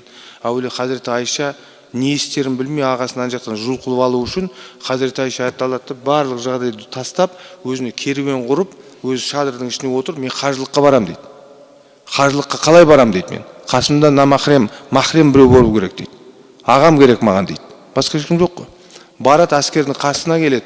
Әскер Мединаның сыртында қоршауларда лагерь құрып қойған. Сонда Хазіреті Айша шадырдың ішінде отыр, жаңағындай сахабалар келіп жаңағы Хазіреті Айшамен керуенменен Меккеге кететін қажылыққа. Хазіреті Айша қажылыққа барайын деп. Қажылықтың уақытысы сонда. Құрбан айттың алды. Қажылықтың уақытысында қажылыққа барам дейді. Мұхаммедті шақырып жатыр Абу Бакр Сиддиқ. Барып бір-екі сахаба сөйлеседі. Мұхаммед бар. Хазіреті Айша анамыздың Уммул Муъминин, мұсылмандардың анасы болған Хазіреті Айшаның қасында ерік бар. Қажылыққа бар дейді. Сен шақырып жатыр. Бармайым дейді. Мен бармайым дейді. Сіздер түсінбейсіңдер дейді. Мен бармайым. Мынау біздің позициямыз осы. Мен осының соңына дейін жетуім керек дейді.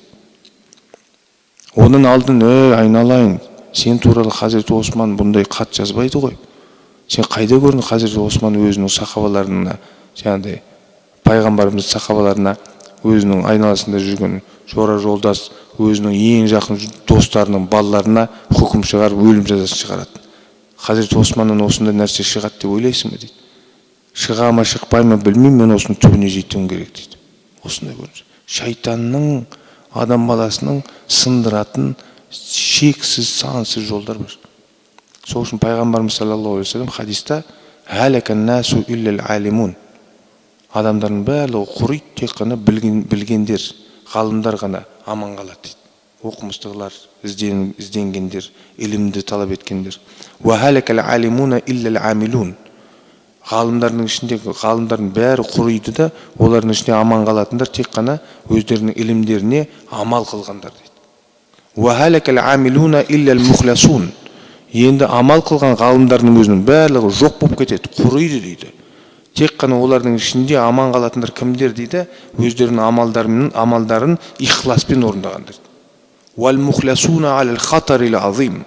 Ихласты болған адамдар да, ихласты болған Алланың құлдары да әрдайым үлкен қауіп қатерде дейді.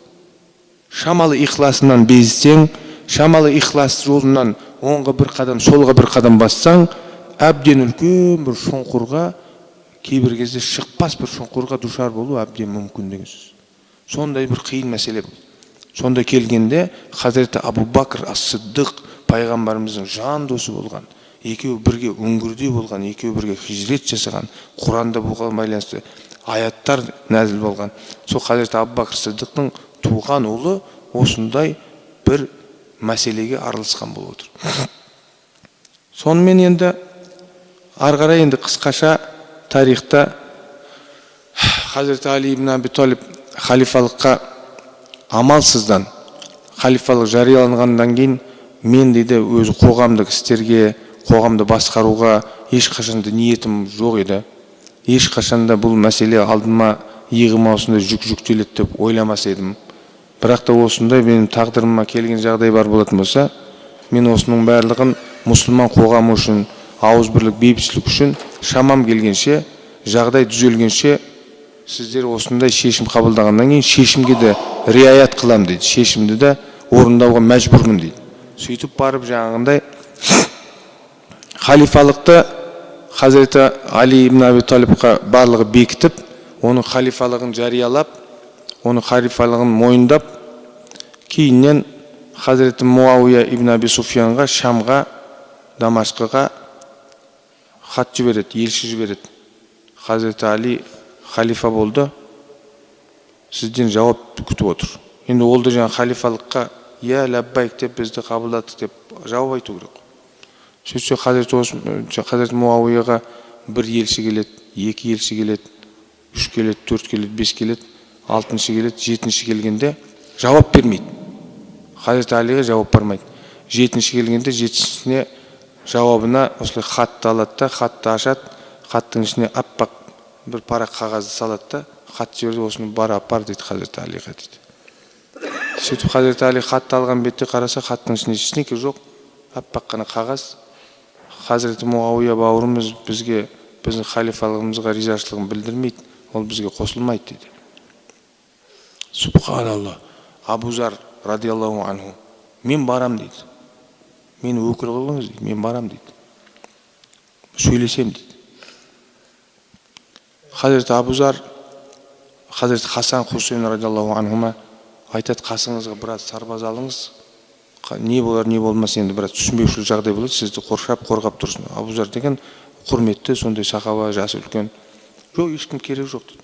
Бір 10 шақты, 5 шақты, 10 шақты адам алайын, жолда жаңа қарақшы бола ма, жыртқыш хайуан бола ма, басқа бола ма, біз барып сөйлесіп жағдайды жеткізуіміз керек. Сөйтіп барып жолға шығады. Жолға шыққан бетте Шамға қарай жеткен уақытта алдарына мыңдаған әскер шығады. Әскердің басында тұрған бір үлкен сарбаз, әскер басшысы. Ассаламу алейкум, ва алейкум ассалам. Кімсіңдер? Біз пәленше осындай Хазіреті Алиның жіберген комиссия мүшеміз да енді. Мен Абу Зармын дейді. Неге келдіңіздер дейді. Бізді халифа Али ибн Аби Талиб жіберді дейді. Хазіреті Муауияға. Әскер басшысы айтады, біздің халифамыз Осман ибн Аффан дейді. Көріңіз. Сонда біз өтейік енді, барайық, Хазіреті Муауияға жолығамыз дейді. Әскер басшысы айтады, егерде сіздер дейді, Хазіреті Осман ибн Аффан тарапынан жіберіліп келген болсаңыздар, әхлен ва сәхлен, қош келдіңіздер. Егерде басқа біреудің атынан, басқа біреуден жіберілген болсаңыздар, маассалама, сау болыңыздар, қайтпасаңыздар, қазір бастарын кесіледі дейді. Осындай да енді. Обстановкасы, жағдайы сондай бір тығыз. Сосын Хазіреті Абу Зар айтады, болды, біз ондай болатын болса, ассаламу алейкум рахматулла, мәселе шешілмейтін болып тұр да. Кері қайтады сол 10 шақты адаммен. Кері қайтып, ол жағдай жаңа жеткізіледі. Кейіннен сол мәселенің бәрін арғарай тарихымызда Хазіреті Муауияны Хазіреті Алиға қарсы шығу, Хазіреті Айшаны Хазіреті Алиға қарсы шығып, өзінің райларын бір-біріне сәйкес келмей ижтихатпенен жаңағы бір-біріне қарсы шығып, жаңағыдай әуелі кейбір кезде бір-біріне жиналып, жаңағы соғыс жариялап, Хазіреті Айша бір жаңағы әскер жиналады, оның қасында әскер болады, Хазіреті Алиның қасында әскер болады, бір соғыс бар, сонда да бетпе-бет осылай келеді. Олардың оқиғалардың барлығы осы себептен болып отыр. Жаңағыдай біреуді жамандаған, біреуді жақсы көрмеген деген сөз емес. Бұл жерде түсінбеушілік жағдай. Хазіреті Муауияның келіспегені, Хазіреті Османның кегін алмайынша дейді, ол соғысқа, оның шейіттілігіне қатысқан адамдардың дейді, басы шабылмайынша, менің алдыма келмейінше, мен ешкімге биат қылмайым дейді, ешқандай халифаны қабылдамайым дейді. Позициясы түсінікті енді, оның ұстанымы. Енді ана жақтағы Хазіреті Алиның ортада ана халықтың ішінде фитна болмасын, бұзақылық шықпасын деп, Хазіреті Османды шейіт қылған бүкіл ана бәлелердің бәрін алдына келіп тұрып тәубемен, кешіріңіз халифа, біз сіз үшін істедік, осылай болды, біз тәубеге келдік, біз әскерге алдыңыз деп, оны үндемей әскерге қабылдатып отыр. Яғни былайша айтқанда, сырттай шамалы уақытша кешірім жасаған сияқты болды. Оны сырттағы Хазіреті Айша түсінбей қалған. Оны сырттағы Хазіреті Муауия түсінбей қалған. Оның үстіне түсінбеушілікке себеп болған және осы фитналар да. Жаңа келеді, басқаша келтіреді. Хазіреті Алині көрдім ба, ана жақта өзінің жанында енді мына жерде мәселесін ойлап, содан барып аналарға бәрін кешіріп отыр. Хазіреті Османның өшін алмайды деп жатыр. Аналардың бәрін кешіріп өзінің әскерінің қатарына алып отырды. Хазіреті Али болса, бұны жаңағы бейбітшілік болсын, тыныштық болсын, және де Медина қаласында нұрлы болған пайғамбарымыздың Мединатул Мунаввара қаласында бір тамшы қан ақпасын деп, бұларды біз біраз қолымызға алып алайық, отчетымызды барлығын жанында бүкіл есеп хисабымызды шығарып алайық та, кейін бәрі тынышталғаннан кейін барып тұр бұлардан өзіміз сұраймыз. Хазіреті Османның радиаллаху анху шейіттілігіне себеп болған, қатысқан, араласқан барлығының жазасы болады деген ғой. Енді оны болса, басқаларға жаңағыдай осындай нәрсемен келтіріп ортада фитна, осы күнге шейін жалғасып келіп бізді жан жақтан сорпа етіп, ол оң жақтан келеді, сол жақтан келеді, үстімізден келеді, астымыздан келеді, жаңағыдай алдымыздан келеді, артымыздан келеді. Осы күнге шейін осы мәселенің бәрінің ішінде сорпа болып қайнап келе жатырмыз біз, мұсылман жамағат. Енді қазіргі заманда осы тарихи оқиғаларға қарап, қазіргі заманды көз алдыңызға алып келіңіз. Ирак, Сирия, екі ортада Либия, Либнанның жағында келіп, Иорданияның шекарасына келіп, аяқ асты бір қысқа уақыттың ішінде халифат. Аллаху акбар, Аллаху акбар, Аллаху акбар. Содан кейін барып ел жұрт жиналды. Қайдан кім жиналғанын ешкім білмейді. Қару-жарақтың бәрін қайдан келгенін ешкім білмейді. Ортада келіп алып тұрып, мұсылмандыққа керекті, мұсылмандыққа сәйкес әрекет бар ма, жоқ па? Оны енді өздеріңіз жақсы білесіздер. Қандай оқиғалар болып жатыр, не болған, қалай өткен деген сияқты. Енді Аллаху акбар деп біздің жаңағыдай кейбір жастарымыз, жігіттеріміз айтады ғой. Енді Аллаху акбар деп айтқан адамдар жамандық істей ме екен? Сендер не астағфирулла, не деп отырсың сен, я? Аллаху акбар деп жүрген адамдар сонда солар күнәһар болып тұр. Сен ғана жүрсің ба? Сақалыңды қоймайсың, сүннетің жоқ. Сонда аналарды сөгіп болсын. Олар сүннетті барлығы керемет болып жүр. Аллаху акбар деп жүр. Сен не деп тұрсың? Астағфирулла, я? Сен мушриксің, иманыңды қайтала дейді ғой. Біз айтамыз ғой, айналайын. Тарихта Хазіреті Османды шейіт қылған адамдар да Аллаху акбар бақырған. Хазіреті Османды шейіт қылдырған, Хазіреті Османның өліміне себеп болған, анау жаңа қараңғы адамдар жинап 3000 әскер жасап, Ибн Саба деген мунафиқ, одан алдын 5 жыл алдын осы мәселенің бәрін ойластырып, 5 жыл жұмыс жасап, түні ұйықтамай, тынбай, шаршамай. Осы нәтижеге келтірген. Ол күнде қайта жамағаттың алдына шығып, Аллаху акбар, Аллаху акбар, Аллаху акбар деп жүрген. Мен барып өзімнің көзімнің нұры болған намазымды оқып алайын, мені мазаламаңыздар. Шадырдың ішіне кіріп алып, шиша шегіп, шарабын ішіп, өзінің пландарын ары қарай жалғастырған. Тарих деген осылай. Сондықтан бұл үлкен бір мәселе де бұл. Жаңағы біздің мұсылман адамның мұсылмандығы, мұсылман адамның пайғамбарымыздың сүннетін ұстанғандығы, мұсылман адамның тақуа жолымен жүргендігі қайдан белгілі болады? Оның әрекетінен белгілі болады. Оның Аллаху акбарды бақырудан белгілі болмайды. Оның жиналып алып жаңағыдай бір топ болып белгілі бір ойға салынып жаңағыдай ананы жасаймыз, мынаны жасаймыз, одан белгілі болмайды. Бұған тыс тағы да бұның үстіне тағы да бір әңгіме айтайын. Мынау жаңағыда біздің Дамашқыда ақыр заманда Дамашқ орта болады. Дамашқ деген жаңағыда біздің Шам деген аймақта, Имам Махди де сол жерден пайда болады. Шамның қаласының жаңағыда Шам аймағының кісілері ең тақуа болады деген ақыр заманның белгілеріне байланысты кітаптарда, бұрынғы көне кітаптарда сондай бап бар. Ахлу Шам деген. Сол мәселенің бәрін ортаға қозғап, қазіргі жігіттер бізде айтады: "Субханалла, астағфирулла, субханалла, аузу билля". Сен не тарихты білмейсің ба? Сен не кітап оқымайсың ба? Бұлардың бәрі кітапта жазылған тағдыр, біз осыны тосып келе жатырмыз. Осының бәрі болатын дүние, біз оны болдырып жатырмыз дейді. Сендердің әуелі кейбір ғұламаларың жаңағыдай уағызшыларың ютубқа кіріп алды, қарап ал дейді. Анау айтып жатыр жаңағыдай Ахлу Шам осындай пәленше мақтап. Мынау айтып жатыр Ахлу Шам өзінше. Өзіңнің сенің жігіттерің міне қарап алсаңдар, инсап бар ма, тауфиқ бар ма, субханалла, аузу билля деп келеді. Сонда бұл мәселені біз ғана білмейміз бұл мәселені. Бұл мәселені сол бізді ойламаймыз да.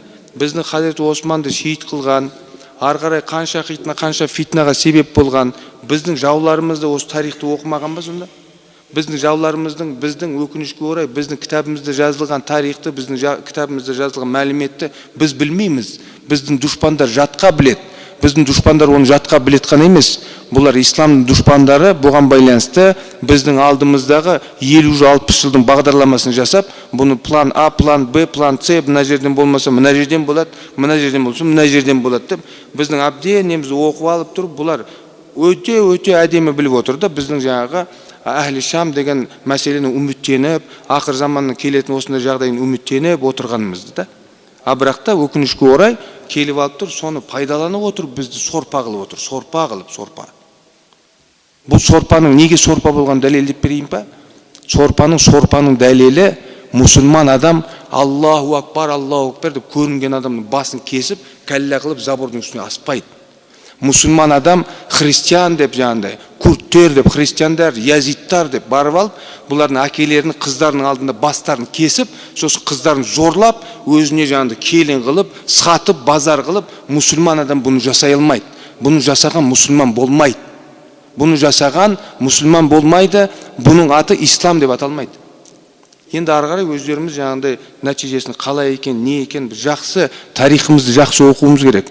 Және де өзіміздің мұсылман адам, діндар адам, иманы бар адам өзінің әрекетімен, өзінің қылығымен, өзінің тұрысыменен өзінің кім екенін дәлелдейді. Бұл тек қана сөзбен немесе жаңағыдай біреудің артынан еріп, біреудің сөзін тыңдап, содан кейін барып бүкіл өзіміздің негізгі діннің негіздері болған мейірімді болу, адам баласын емес, хайуанды өлтіруге бізде тыйым салынған. Бізде ислам дінімізде егерде сен мысықты үйде тастап кетіп, бір жерге командировка, бір жерге сапарға кетіп алып, мысық аштан үйде өліп қалатын болса, тозақтың азабына душар болатын күнә жасайсың сен. Сен ит деген нәжес болып есептелетін көп мазхабтарда ит деген жаратылыс бір жерде өліп жатса, сусыз жаңа тіл салбырап, оған барып, өзінің тәпішкеңді аузынан тығып алып, барып жаңа құдықтың ішіне ма, жоқ жаңа бір жерден ағып жатқан судан ба, ыдысын таба алмай өзінің тәпішкеңменен болсын, басқа болсын, жаңа хадистегі өткен әңгімені білесіздер ғой. Жаңа суды алып толтырып алып барып, қолменен итке су беретін болсаң, сусындандыратын болсаң, онда жәннатқа барасың дейді пайғамбар саллаллаху алейхи вассалам. Біздің дінімізде адамның басын кесу, барып алып тұрып біреудің қызын зорлау, біреудің діні өзге бөлек дін екен деп, барша нәрсені жасауға болады бұған деп, басын кессек те, құлағын кессек те, онымен қоймай, теледидардың алдында кесіп алып тұрып бүкіл әлемге көрсетіп, сол қолына пышақ алып алып, әлдеқандай болып, ол қолмен, оң қолмен мен шахадат істеймін, сол үшін сол қолмен кәпірлерді бауыздаймын деген осындай нәрсемен алдыға шығу, бұның аты ислам емес, бұның аты дін емес, бұның аты терроризм, бұның аты фашизм. Сондықтан иншалла осындай мәліметтерден көбірек хабардар болайық, ислам тарихымызды көбірек зерттейік, исламның дін деген нәрсенің не екенін жақсылап тұрып зерттеп, өзіміз соның хақиқатына, соның негіздеріне сүйеніп отырып әрекет жасайтын болсақ, иншалла тағала, әсіресе қазірдің мынау 21 ғасырдың ала сапыран сондай бір қиын заманда біз аман сау қалуымыз үшін тек қана тақуалықпен, жақсы мінезбенен, кішіпейілдікпенен, мейірімділікпенен және көптеген құлшылықпенен аман сау қаламыз. Сондықтан иншалла осы қасиетті Шағбан айындағы біздің құлшылықтарымызды, ұсталатын оразаларымызды, барша ғибадат құлшылық тілектерімізді Алла субханала тағала қабыл етсін. Алдымыздағы ораза айына дайындық болған, үлкен бізге бір сондай күш-қуат беретін, руханиятымызды, имандылығымызды күшейтетін осы Шағбан айында қаншалықты құлшылық ететін болсақ, Рамазан айында осының берекетін көреміз. Сондықтан иншалла алдығы Рамазан айымыздағы да, осы Шағбан айындағы да барлық жасалған құлшылықтарымызды, оразаларымызды Алла тағала қабыл етіп, бізге Алла тағала өзінің жаңағы қалдырып кеткен ислам дінінің бізге мұра етіп, бізге хәдия етіп, бізге үлкен неғмет етіп, осы тура жолды бергенін, бізді осы тура жолдың не екенін жақсылап түсінуіміз үшін көбірек оқиық, көбірек зерттейік, көбірек жаңа тарихымызды білейік, және де көбірек жаңағы пайғамбарымыздың істеген істерінен істейік. Біз жаңағы жақсы мінезді болайық, бір-бірімізге жақсы қарым-қатынасты болайық. Мұсылман деген бір-бірін жақсы көру керек. Мұсылман жалғыз мұсылманды емес, жалпы адам баласын Алла тағаланың сондай бір ұлы жаратушы шексіз құдіретінің бір көрінісі деп, адам деген сипатында болған адамның өзі, оны адамдық үшін бір сыйластық болу керек шамал бір сыйластық болу керек. Мынау жаңағыдай хикаялардың, әңгімелерін тоқтайтын уақытысы келді.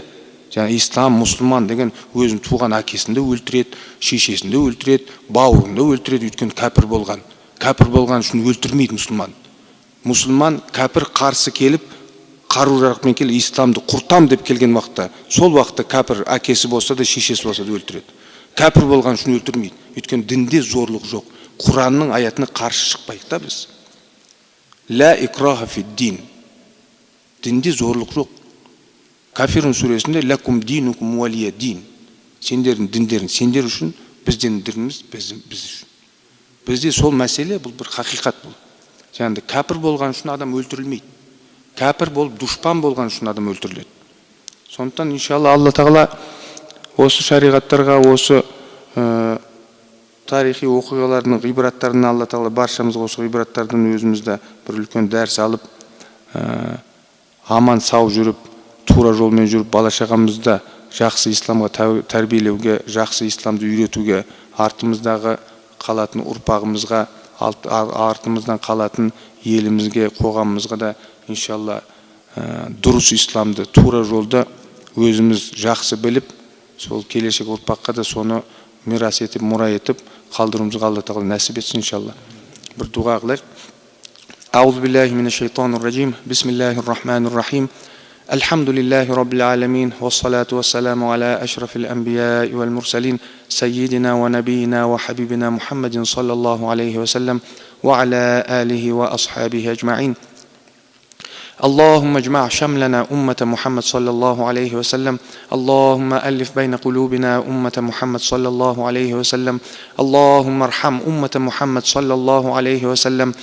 اللهم اجعلنا من عبادك المخلصين المخلصين الزاهدين الورعين الراضين المرضيين الصافين المحبين المحبوبين المقربين والمتخلقين بأخلاق القرآن. اللهم اجعلنا من المستغفرين، واجعلنا من عبادك الصالحين القانتين، واجعلنا من أوليائك المتقين. اللهم احفظنا من شر النفس والشيطان، ومن شر الجن والإنسان، ومن شر البدعة والضلالات والإلحاد والطغيان. اللهم أحسن عاقبتنا في الأمور كلها وأجرنا من خزي الدنيا وعذاب الآخرة. اللهم حبب إلينا الإيمان وزينه في قلوبنا، وكره إلينا الكفر والفسوق والعصيان، واجعلنا من الراشدين. اللهم إنا نسألك نفسا بك مطمئنة تؤمن بلقائك وترضى بقضائك وتقنع بعطائك. سبحان ربك رب العزة عما يصفون، وسلام على المرسلين، والحمد لله رب العالمين برحمتك يا أرحم الراحمين.